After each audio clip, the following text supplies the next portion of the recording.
Hello everyone, আমি তোমাদের প্রিয় বন্ধু সঞ্চারী। আজ ছোট্ট করে একটা মিনি ব্লগের মাধ্যমে নিয়ে এলাম তোমাদের সামনে হেলদি অ্যান্ড টেস্টি চিকেন স্টিউর রেসিপি। আমি সব রান্নাই একটু ঘুরিয়ে ফিরিয়ে অন্যরকমভাবে করি, স্টিউও আমি নানা রকমভাবে করি। তো আজকে আমি একটু টেস্টি করে করছি, তবু খুবই সামান্য মশলা দিয়ে, আর কিন্তু একেবারেই নয়। তো চলো রেসিপিটা শুরু থেকে কড়াইতে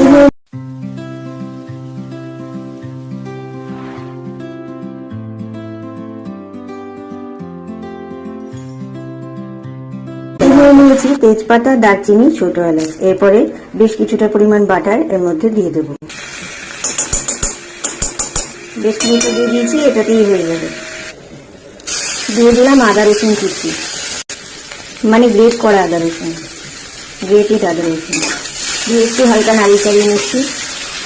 দিয়ে দিচ্ছি আলু আর পেঁপে। পেঁপেটা একটু নাড়াচাড়া করে নিয়ে এটাকে চিকেনটা আমি 1 ঘন্টা একটু ভিনেগারে মাখিয়ে রেখে দিয়েছিলাম, সেটা দিয়ে দিলাম। দিয়ে আবার একটু হালকা হাতে নাড়াচাড়া করে নেব।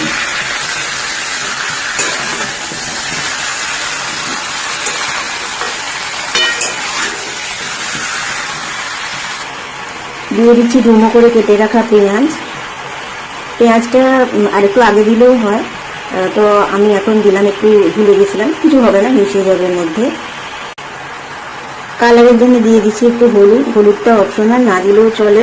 আর বেস্ট হয় যদি মানে কাঁচা হলুদ এরকম আদা রসুনের সাথে গ্রেট করে দেওয়া যায় বা পেস্ট করে দেওয়া যায়, তাহলে আরও বেশি হেলদি হয়। সাধারণত আমি কুকারেই করি, কিন্তু কুকারে মানে কুকারটা উঁচু হয়, তো সেই কারণে নাড়িয়ে চাড়িয়ে দেখানোর সময় একটু ভিডিওতে অসুবিধা হয়। সে কারণে আমি আজকে ভাবলাম কড়াতে করি।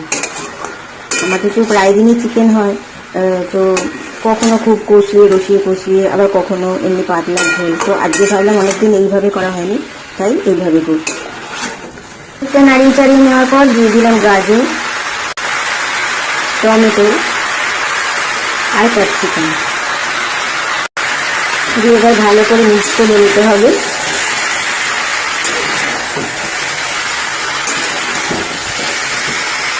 দিয়ে দিলাম সামান্য একটু চিনি, যদিও চিনি দেওয়ার কথা নয়, কিন্তু আমি এইভাবে করলে সামান্য একটু চিনি দিই। তারপরে দিয়ে দিচ্ছি স্বাদ মতো নুন।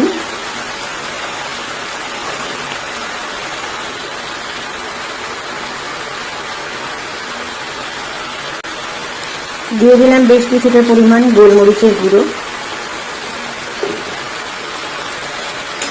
এবারে এগুলোকে ভালো করে মিক্স করে নিয়ে আমি কুকারে দিয়ে একটা সিটি দেব। একটু মিক্স করে নিয়ে আগে ভালো করে,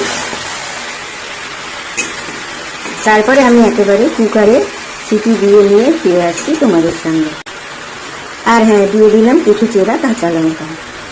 তো দেখো বন্ধুরা, আমার healthy and tasty chicken stew একেবারে রেডি। এটা কিন্তু ভাত বা রুটি দিয়ে খেতে বেশ ভালোই লাগবে। তো দেখে নাও আমার চিকেন স্টিউ এর ফাইনাল লুক। তোমরা যারা কখনো এভাবে বানাওনি, জানি অনেকেই বানাও তোমরা, একবার অন্তত এইভাবে ট্রাই করে দেখো। আবার এরকম ভাবে আমি বানাই যেখানে তেল বাটার কিচ্ছু ইউজ করি না, মানে চিকেনে তো মানে চর্বি একটু লেগেই থাকে, তো ওই তেলেতেই হয়ে যায়। সেটা আরো হেলদি, তবে হ্যাঁ এটা এতটা টেস্টি না। তো সেই কারণে ওইটা কি করে শুধু শুধু সাথে সাথে সেই মাত্র খেয়ে নিলে ঠিক আছে, কিন্তু যদি থেকে যায় বা ভাত রুটি দিয়ে খেতে হয় তাহলে কিন্তু এইরকমটাই বেটার। তো যারা এখনো বানাওনি, একবারও চিকেন স্টিউ বা এইভাবে বানাওনি, একবার ট্রাই করে দেখতে পারো বন্ধুরা। আজকে এরকমই একটা সিম্পল রেসিপি শেয়ার করলাম। রেসিপিটা যদি তোমাদের ভালো লেগে থাকে ছোট্ট করে একটা লাইক করবে, সুন্দর করে কমেন্টস করবে। দেখা হবে পরবর্তী কোনো ভিডিওতে। এবার তাহলে আসি বন্ধুরা, টাটা।